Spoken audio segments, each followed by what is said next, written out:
Bitcoin is the talk of the time for some time now. Many consider it as the best long term asset to invest in, even better than gold. Michael Saylor also feels the same, and he believes that more people should be educated about the importance and benefits of Bitcoin. On ideas about the Bitcoin economy, Michael has to say that it starts by rotating from one narrative, which is Bitcoin is a very interesting, uncorrelated digital asset with high volatility, with high potential returns, and you can put 1 to 2% of your portfolio into it with or without leverage. But that was a narrative, and that speculative narrative was predominant before March. And that is not going to appeal to 99% of the investors or the money in the world. They want something different. Michael says that Bitcoin is the ultimate synthetic long term treasury reserve asset. It's an engineered safe haven asset, engineered to be superior to gold in all aspects of a bearer instrument. That's a store of value. And going from one to the other, then it's not about getting 1% of the money from 1% of the investors. Instead, it's about getting 50% of the money from 100% of the investors. So, what does that mean? Basically, it means that the people that we want to appeal to are the people that put their money into gold because they don't trust fiat instruments. So, that's why there are $10 trillion sitting there in the gold. People will be looking at how does Bitcoin compare to gold? How does Bitcoin's volatility compare to gold? And what are its returns compared to gold? Also trading liquidity compared to gold and etc. Let me ask you a question. How many people hold Bitcoin versus people that hold gold? And that's $10 trillion. So that gets you a factor of 20 to 50 there. The second bucket is of people with bonds. $17 trillion of negative yielding debt, $100 trillion of 0 to 3% yielding debt. When you are putting your money in bonds sovereign wealth, it's a safe haven. So people's reaction is the market gets scary.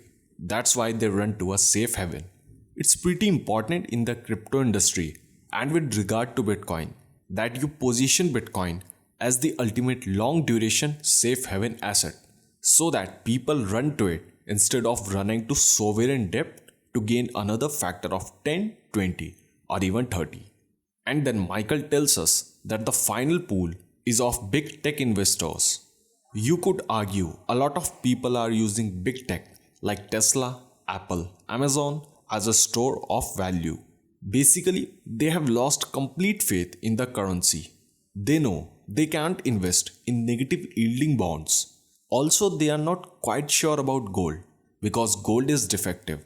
It's an antiquated store of value, according to Michael.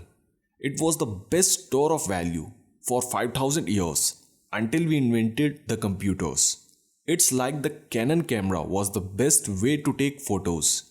We put photos and shoe boxes in our attic until we invented the iPhone. It was a good idea until it became not a good idea. Libraries were a good idea until Google gave away 1,000,000 books for a nickel to everybody on earth, and then it also became not so good idea. So what you have got here is people running to these things like they are running to big tech. They are running to gold. And it's strange why anybody would run to bonds, by the way, like slaughter and debt yielding negative. But they are all looking for a store of value. Add up those three, it's $150 trillion. So the only reason people wouldn't buy into the idea of a crypto asset as a treasury reserve is because they don't understand it, or they are afraid, or when they show up to the exchanges, they get confused. So when people show up to exchange, if someone shows you Bitcoin versus gold, versus sovereign debt versus big tech, and Bitcoin volatility versus Apple volatility. By the way, everybody says that Bitcoin is too volatile. But answering to this, Michael says that Apple's been more volatile than Bitcoin for the last 90 days. And if they saw Bitcoin versus Tesla volatility and the Bitcoin volatility, then Michael says that people will find Tesla is more volatile than Bitcoin. So when they see this compared to big tech, to debt and to gold, then you are telling them you can trade the one for the other. When they see Bitcoin compared to Tron US Chainlink and 37 currency pairs, you are telling them they can trade Bitcoin versus Tron in Chinese yuans or in Brazilian real or even in Argentinian pesos. But there aren't that many people with money in ARS and Tron that are going to convert it into Bitcoin.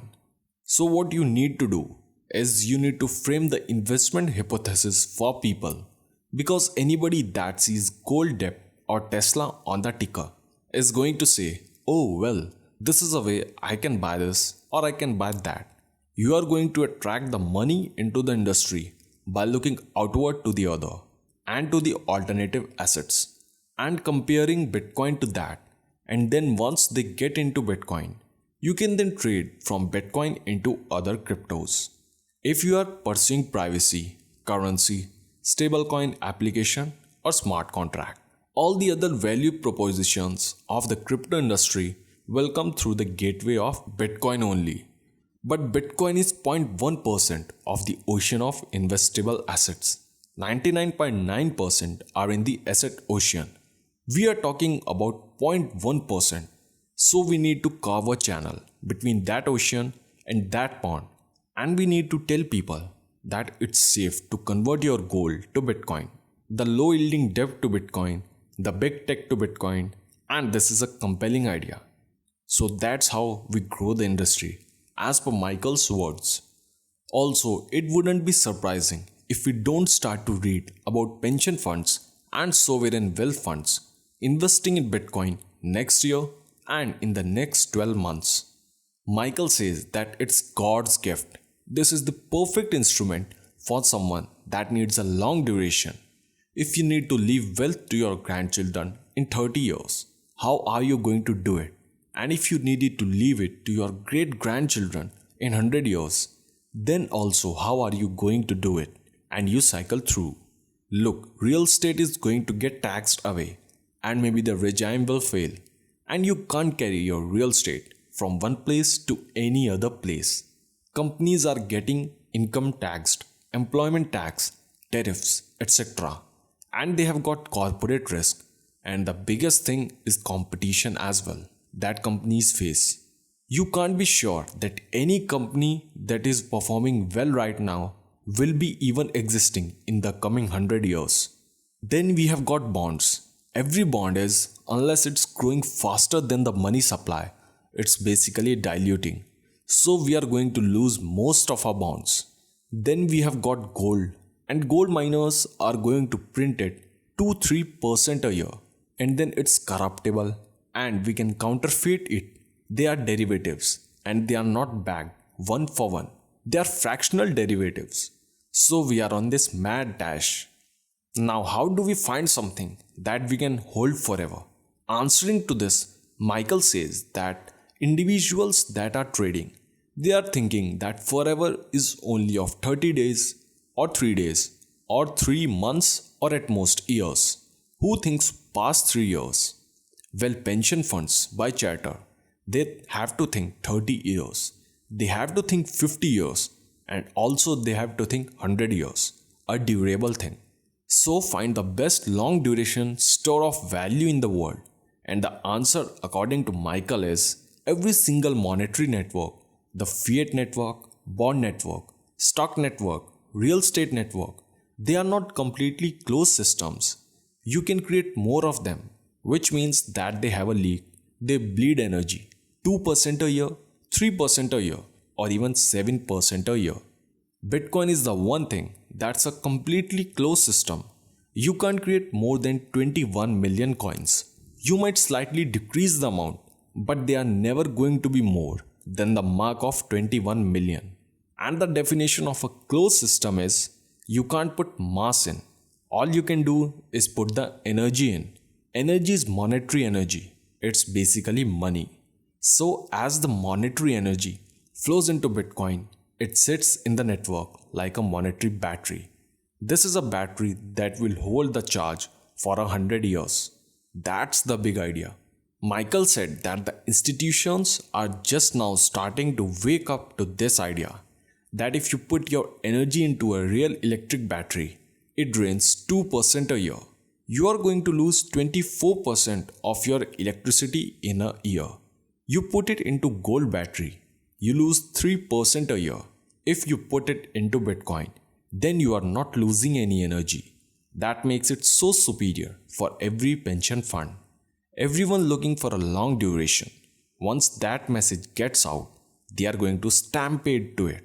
So Michael wants to conclude that it's just a matter of education and letting people get comfortable and then solving all the on-ramp issues and making it easy for them to understand and invest into Bitcoin and into other crypto assets.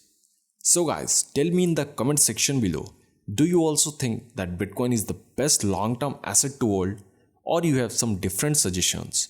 Also make sure to like this video and subscribe to our channel. I'll see you in my next video. Till then, have a nice day.